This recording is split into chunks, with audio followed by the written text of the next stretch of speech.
Hi, how you doing today? Hope you're ready to do a fantastic painting with me. And I thought today we'd do a painting that's just a lot of fun and we'll have a good time together. So I've already covered the canvas with magic white, and I'll have them run all the colors that we're going to use across your screen. And they'll come across your screen in the same order that I have them on my palette, starting with a white and coming around. So let's get started. As I say, I've already covered the canvas with a thin, even coat of magic white, and today I'm going to start out with a little bit of phthalo blue. And I'm going to pull it out and work it into the brush. This will get us a nice even distribution of color all the way across the brush. Just tap the brush into the paint. Okay, let's go right up here to the canvas. We'll start out here just making little crisscross strokes, little X patterns. And as you can see, the color is mixing with the magic white, and it gets lighter in value. Okay, add a little bit more of the blue. Very easy to add color. It's a son of a gun, though, to take it off the canvas, so use very little color up here in the sky when you first start. It's very simple to add more. And we'll just bring it right on down to about there, wherever. And if you wanted to make it a little bit darker, as I say, it's very easy to add a little more color. And if you're going to put clouds in the sky, which I think I'll put some in today, you want your sky maybe to be a little bit darker than normal if you're just using white to make the clouds. That way your clouds will look brighter. They'll stand out stronger. If you have light against light, nothing happens. Nothing happens. Okay, now while I've got a dirty brush, I'm going to add a very small amount of phthalo green, and I'll just mix it right here on the brush. So we got phthalo blue and phthalo green, and I'm just beating that right into the bristles the same way. There. Okay, let's go back to the canvas now. And we'll put some water in here and pull from the outside in. Start at the bottom and work up. That way, once again, it's mixing with the magic white, and it gets lighter toward the horizon. Everything in the landscape should get lighter toward the horizon. Pull from the outside in. And leave a little area open right here. And when it's all done, it'll look like a sheen of light coming across the water. It'll be very pretty. And try to keep your strokes straight. Still water is always flat, it's always level. Okay, now we can wash our brush, and the brush is cleaned in odorless paint thinner. Avoid using turpentine, leaves a residue in your brushes. Ooh, there we go. Okay, let's build a happy little cloud today. And today, we'll just do it with a 1-inch brush. You can do it with a 1-inch brush, 2.5-inch brush, fan brush. Today I feel like using the 1-inch. So we'll pull some color into the brush. I'm using titanium white. And we'll put a small amount of permanent red in it. Now just a little bit. It's very strong. Pull that brush through the paint. There. A lot of paint in the brush. Very little permanent red. You'll set these clouds on fire. Ooh. Okay, let's go up to the canvas here. Maybe there's a happy little cloud that lives right there. Just lay some color in. Okay. Just drop it in. There we go. Now with a large brush, I want to blend out the bottom of this without touching the top. So let's start in tiny little circles. Tiny little circles. There we go. Just blend out. Don't touch the top yet. Now, fluff it, and all we're doing here is lifting it. Just lift very lightly, and then very gently blend it. 3 hairs and some air right here. And that's simple. We make a beautiful little cloud. Now, maybe we'll load a little bit more paint in here. And let's give him a little friend that lives right there. And you're pushing quite hard with the brush here. You want to push this paint right into the fabric. And don't stay in one area and keep working. All you'll have is great big cotton balls up in the sky. Put the paint on, move, and then blend it. Blend it. Clouds are very free. And you paint them free. Your paintings reflect what you feel. There we go. If I'm having a bad day, my paintings look entirely different than if I'm having a super day. Okay, that'll give you an idea of how to make some very effective, easy little clouds. I'll clean the old brush up, and we'll be ready to go here. Okay, and we'll do the large brush.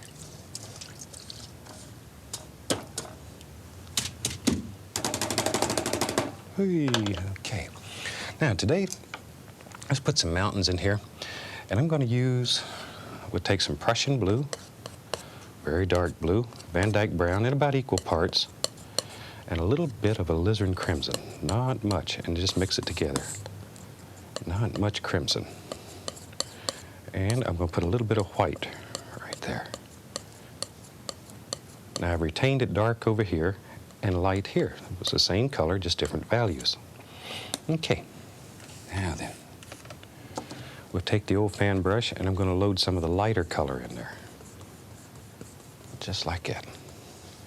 And maybe there's a little mountain way back here in the distance, and we use just the corner of the brush. Just a corner. And you can make a beautiful little mountain. And just pull. Just using the corner of the brush. Pulling down. Now we'll take a large brush and go right up here, touch, pull. It's a super easy way to make the indication of distant mountains. And you can, by changing brush strokes, you can make it look like there's highlights and shadows. And you really haven't done hardly a thing.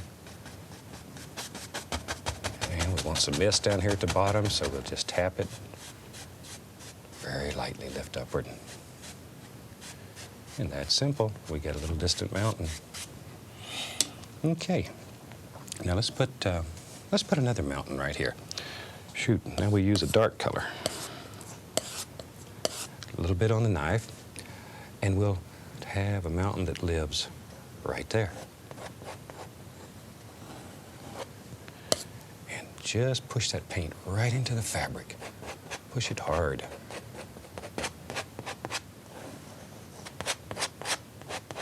Maybe there's a little bump right there. Since these are your mountains, you can put bumps anywhere you want them. Big stones, little stones.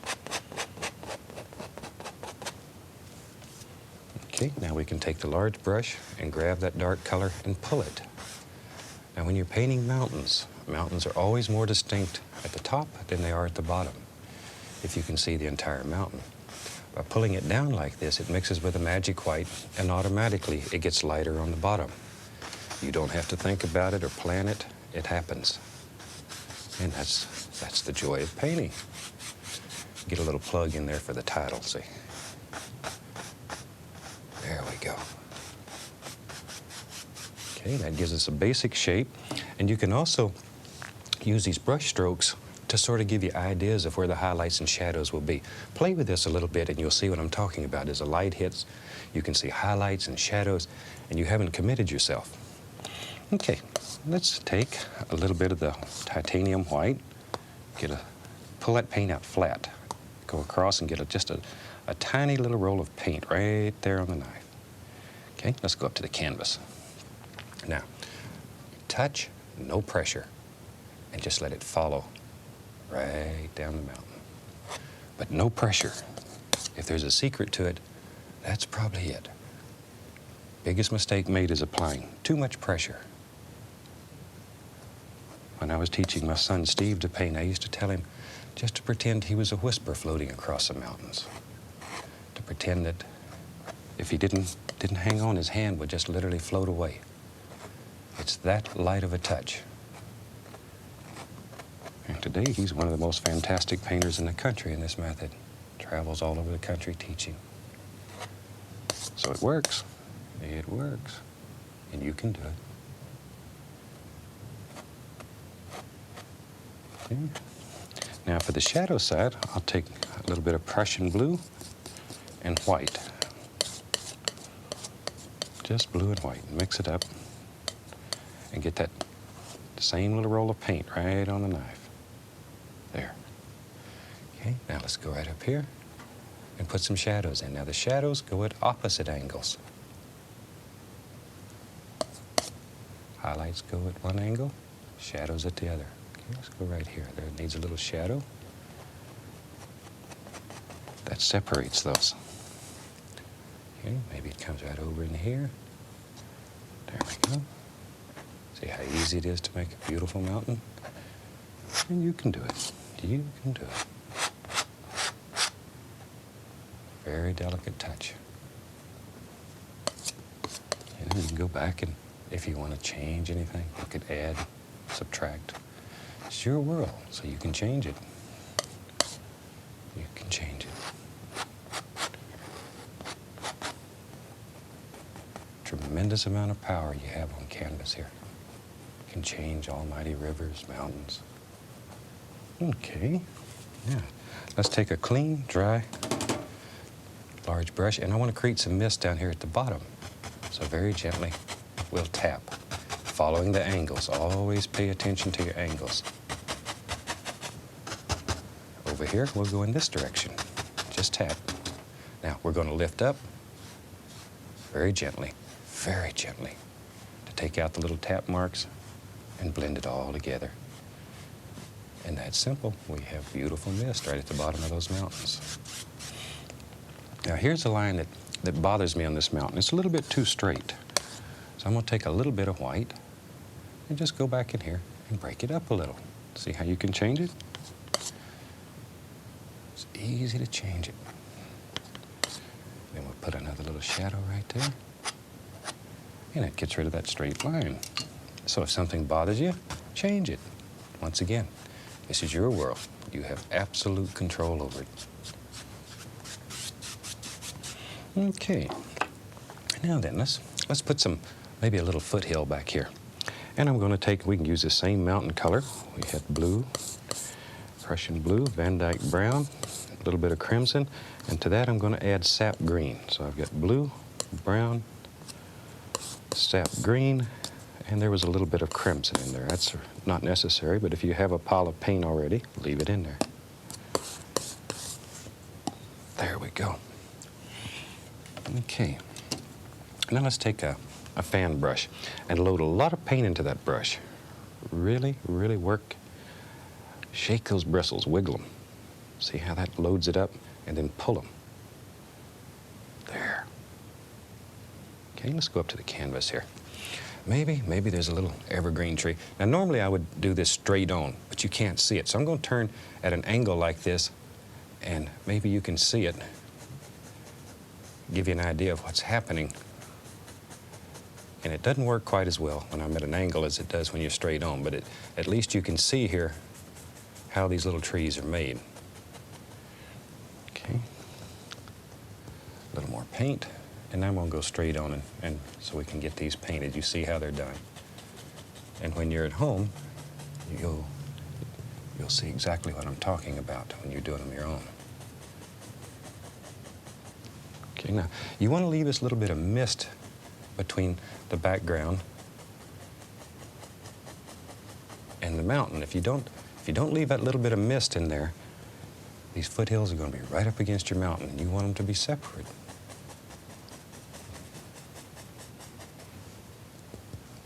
Okay, there we go.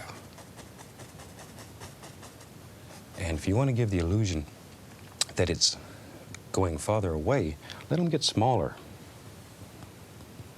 Down here toward the end, let them get smaller. There we go. Until it comes right on down to you just doing this and lifting up a little.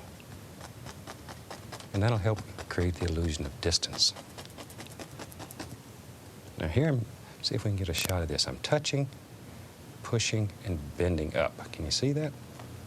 Now, sometimes you don't see that because my hand's in the way, but I'm bending and pushing upward. And that's the same way we'll highlight these. But that's the action of the brush right there. Okay. There we go.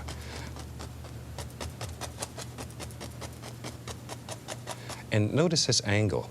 This helps lead the eye into the painting. If it was to go in the opposite direction, it would lead the eye out of the painting, which would not be as pleasing. This way it always leads your eye right in. Alrighty. Let's make a few reflections. Now normally all we have to do is touch and pull down. because the canvas is wet, it's very simple to make beautiful, beautiful reflections. If you had a dry canvas now, you'd be in trouble. It wouldn't work like this. But since you have the magic white under there, the paint will slide, it will move. And reflections are one of the most beautiful things that's done in this technique, and one of the simplest. Now, very lightly, come across. This is very lightly. Just barely, barely touching the canvas. And that's simple. We have beautiful reflections. I'm going to take a small amount of white on my fan brush and put some little trunk indications. Very lightly lift upward. Don't want too many, just a few here and there. Just a few here and there. Okay, and that's all you need. Now we'll take a little bit of yellow and sap green. We'll use them, and I put a little bit of paint thinner in with my paint to thin it. Load a lot of paint in the brush.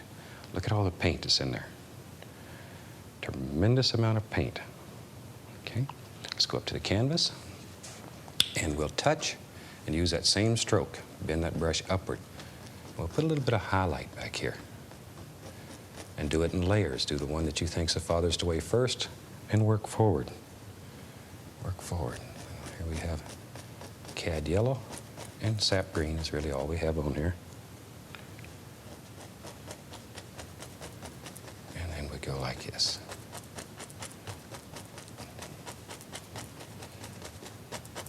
All right, and that gives us a nice little background. Very simple, very easy, and we're in business. Now you can pull a little bit more of this down. If you want to pick up a tiny bit of that yellow color, you can pull it down into the reflections. It's very simple. And then lightly go across. These strokes across need to always be straight, or once again your water will run right out of your painting. I'm going to take a little bit of magic white, put it on my palette, cut across it. And let's go right up here, and we'll make some happy little water lines. And I'm just literally cutting into the canvas. Push hard. Now these lines need to be basically straight. You can go anywhere you want to go with them, but they need to be straight, or your water will run out of the painting. Get your floor wet. Now if you get one like right here that maybe has a little too much paint, just take a clean knife and rub it. And it'll mix with the color underneath and just goes away. Becomes very soft. You can keep doing this till it's not there at all. Alrighty, let's make some happy little trees here. Now I have several fan brushes that I use, so I don't have to keep cleaning them. But if you're at home, only have one, that's fine. You just have to wash it a little more. Okay, I'm loading a lot of this dark paint, same dark color, blue, brown, green. Okay, a lot of it in the brush. Let's go right up here. Now maybe there's a nice little tree that lives right here. Touch the canvas, corner the brush, and just go back and forth. Back and forth. That's all there is to making a happy little tree. They're easy, and they're fun. A little more paint, and maybe we'll give him a friend. Lives right there. And in your world, you put as many trees as you want. If you want more trees, put them in. If you want less, don't put as many. Put in how many trees it takes to make you happy. That's what's important. There we go. It's a happy little tree right there. Just let him run right down. Dark, dark, dark color. Now maybe, while I got the brush dirty, maybe there's a couple of trees over here on the other side. So let's go right over here, and there he is. Corner of the brush, back and forth. Drop in a happy little tree. These type of scenes remind me of my home. I live in Fairbanks, Alaska, and I see a lot of this type of scenery right out of my window. Beautiful, beautiful country. Okay, now maybe, let's tell you what, let's put one right here, because trees need friends too. They get lonely, just like all the rest of us.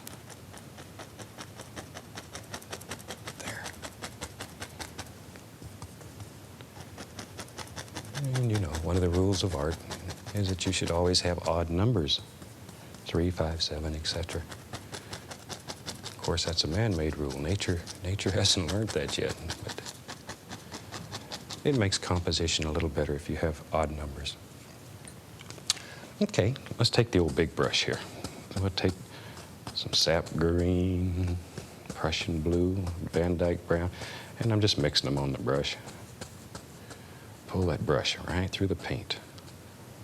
Bend it. There, load it deep. Okay, let's go up to the canvas and touch right there. And we'll put a happy little thing, lives right there. And while I've got the paint on the brush, let's reflect it in the water. I love to do reflections. Use the same color. And where the trees are tall, you want long reflections. Okay? Now, get a little more paint on the brush. Same colors. And maybe right here. We'll have a nice little, there it is. And just let these things happen. Don't worry about them. Don't try to plan them all that much. Have a general idea in your mind of what you're going to paint and just let it happen. Just let it go. Ain't that easy? Okay. Now, let's take a large brush here and pull some of this down for reflections. Just pull it down and lightly come across. And I'll use a little bit of burnt umber with a small amount of white in it. Get a little bit on the knife.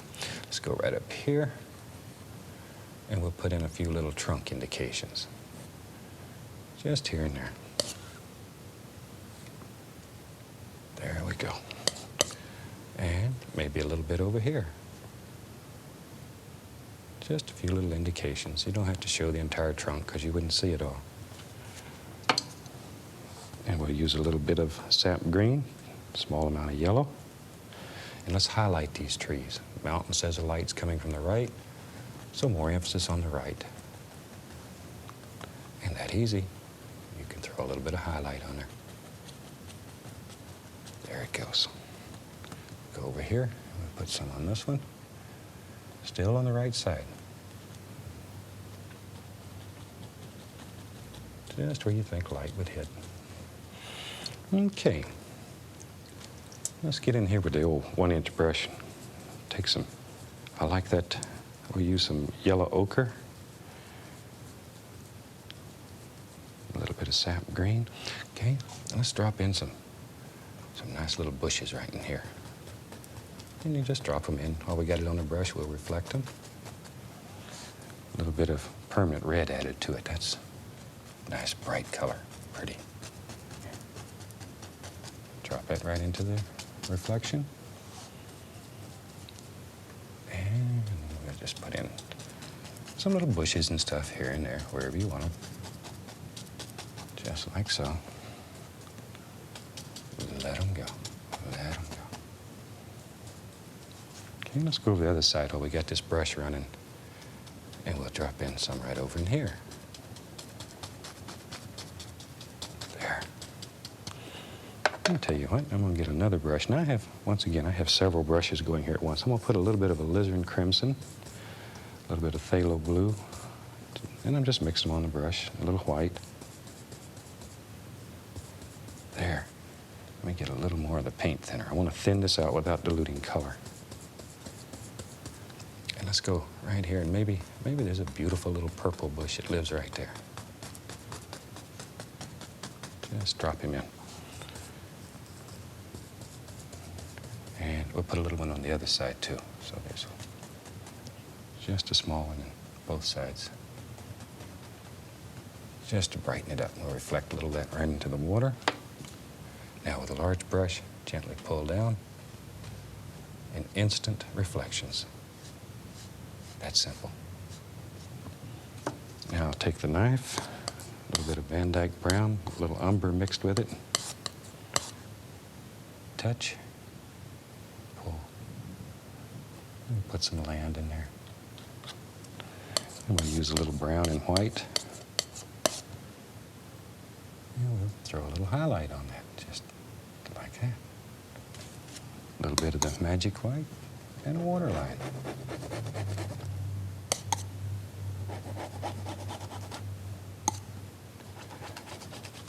And then easy.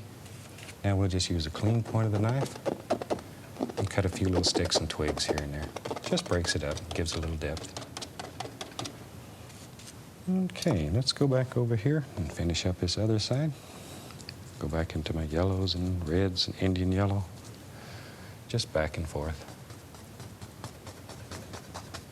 And this is just a fun little painting. I think you probably enjoy it. Give you a lot of practice with all the equipment. And should stir your imagination. Maybe there's a little path that lives right here. Just back and forth with some brown. Let it go. Wherever you want it to go. A little bit of highlight. Barely touching the canvas. Okay, then we can go ahead and put the bushes on the other side. Put your path in first, and then let the bushes hang over it. Just like that.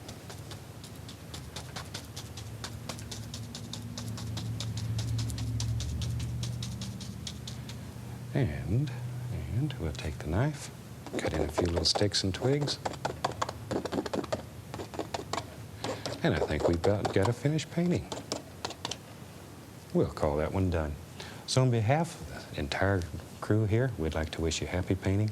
God bless, and we'll see you again.